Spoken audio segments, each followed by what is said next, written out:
Decades of Israeli military occupation in Palestine have resulted in significant social, political, and economic problems for Palestinians. With a growing interest in social entrepreneurship worldwide, many wonder whether social entrepreneurship can take root under such conditions. Young entrepreneurs, they need access to information, access to knowledge, access to technology. How can an international cohort of students and experts help create innovative solutions to seemingly intractable problems? As Palestinians, using our products instead of using other countries' products will solve a lot of problems. To have our own control on our economy and to depend on ourselves.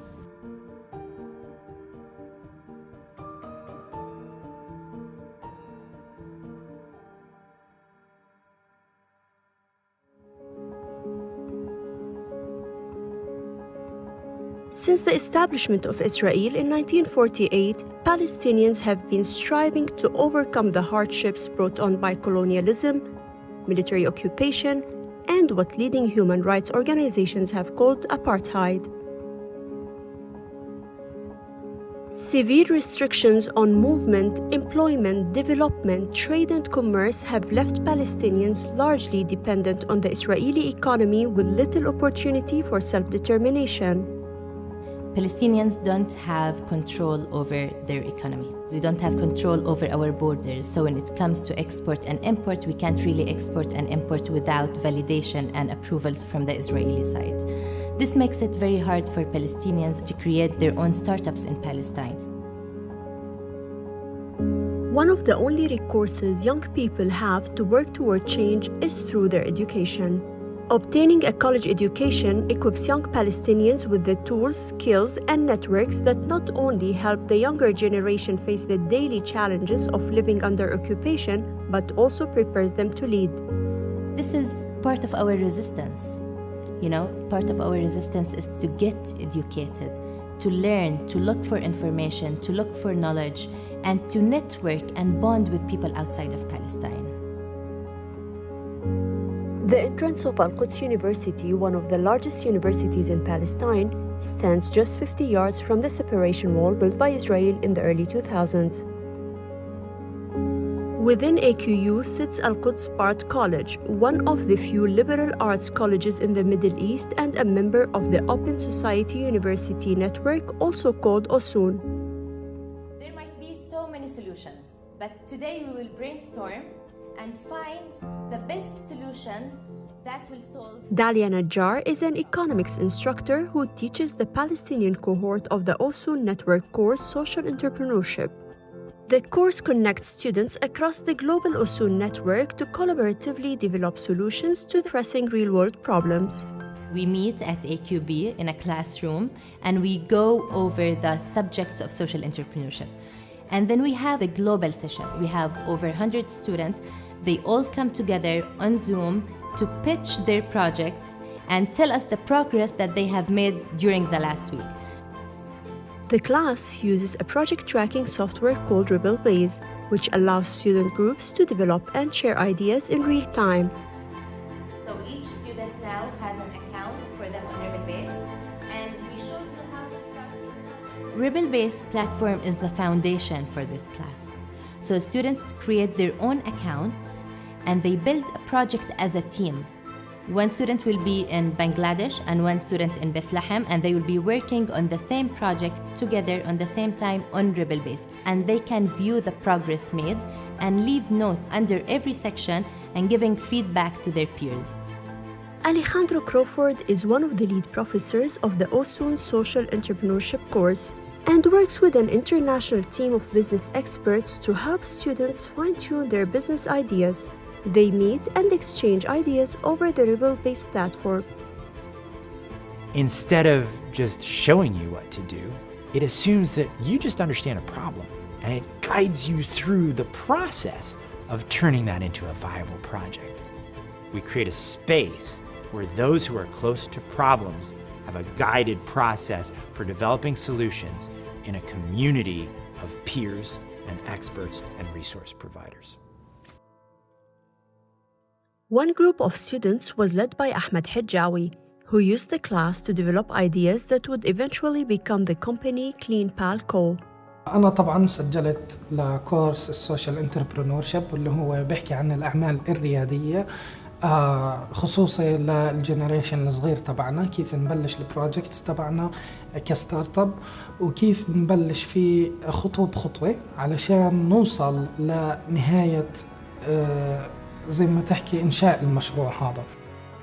One of the problems that Palestinians face is a lack of access to land. The vast majority of land is under the Israeli military control or under the control of illegal Israeli settlements also protected by the Israeli military. This makes Palestinian coordination of crucial services such as waste management very difficult. So the Palestinian situation is not an easy one. It's very challenging, and there are so many restrictions coming from the Israeli side. If you look at Palestine on the map, you can see it as one big country. However, actually it's separated and it's divided into 3 areas under 3 different controls. So we have Area A, where it's controlled by the Palestinian Authority. And then we have Area B, which should be a joint control between the Israelis and the Palestinians. However, in reality, it is controlled by the Israeli military. And Area C, which is completely controlled by the Israelis, and we don't have any power or authority on Area C. One result of this partitioning is that industries such as stone cutting have nowhere to dispose of industrial waste.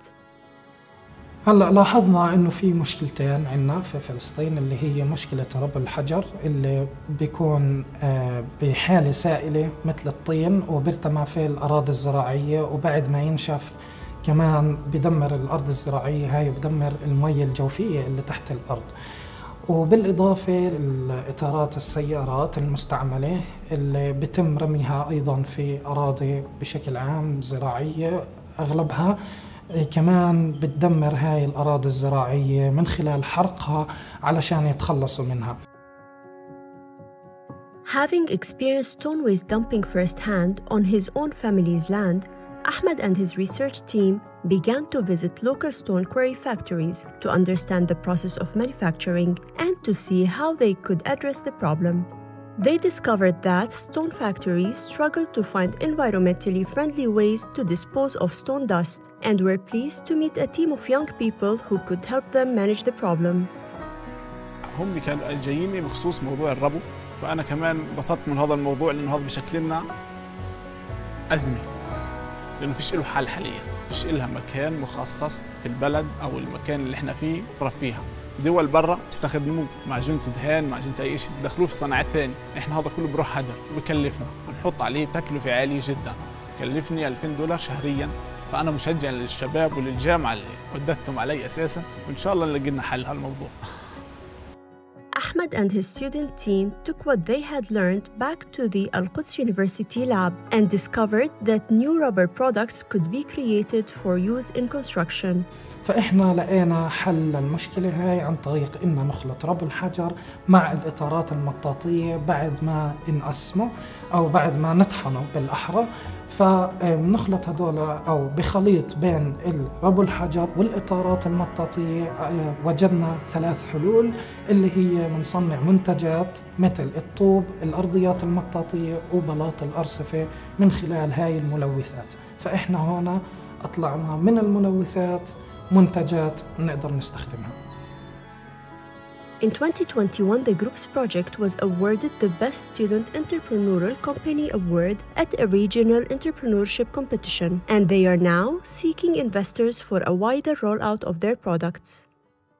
Another group of Al-Quds students in the OSUN Social Entrepreneurship class with an innovative project was that of Natali Handal and Elias Amro, who decided to focus on the educational needs of young Palestinians.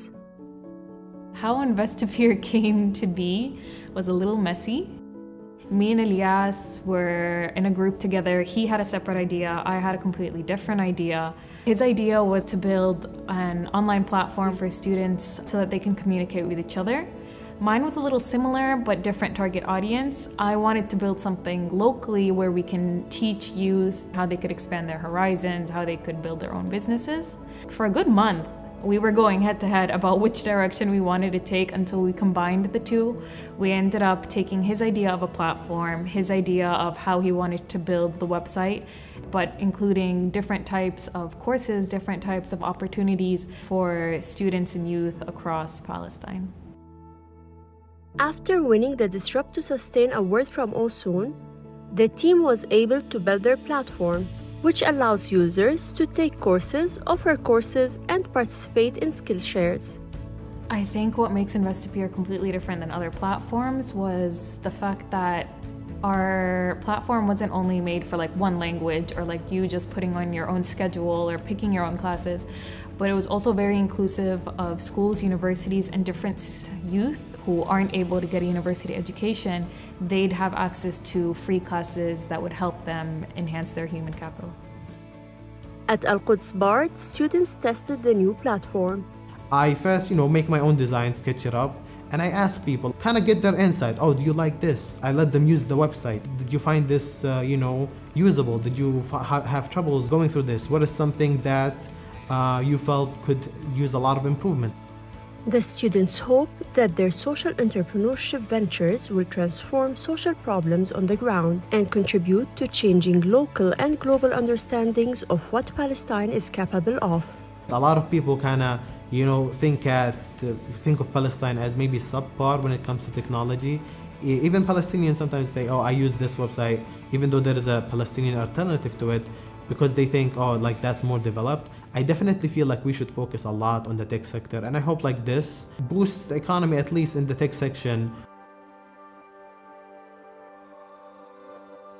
عندنا بفلسطين وحالتنا اللي هو في حال تحكم الاقتصاد الإسرائيلي على الاقتصاد الفلسطيني. إحنا هيك بنعتمد على حالنا كاقتصاد فلسطيني خاص فينا ومنتج خاص فينا اللي بخلينا نصدر هاي المنتجات تبعتنا لبرا ونتوسع أكتر وأكتر، واللي حيفيد اقتصادنا ويخلينا نقدر نكون متحكمين فيه أكتر. Most people, what they know about Palestine and the Palestinians is the conflict. However, us Palestinians, we're very talented. We want to live, we love to live. So we try to overcome all those challenges and find a way to live, not closely to normal, but like as much as we can to anyone else around the world. Now with the internet and Zoom and all, the access, the technological access, we kind of feel a little bit connected to the world. What we see in this class are students all around the globe that have at least one thing in common. They're all passionate about proper education for women in rural areas, or they're all passionate about plastic pollution waste in our ocean. And so students who might have nothing in common, they would never ever meet, are now joined together because they share this passion, and from there they unlock many other similarities, but they're also unlocking their superpower. Palestine and Palestinian students continue to face significant challenges, but with access to new globally oriented tools such as Rebel Base and network courses, Palestinian students are increasingly able to maneuver some of the many restrictions they experience. These new modes of learning engender a type of leadership that is rooted in creative and critical thinking, and that encourages Palestinian youth to envision new pathways toward liberation.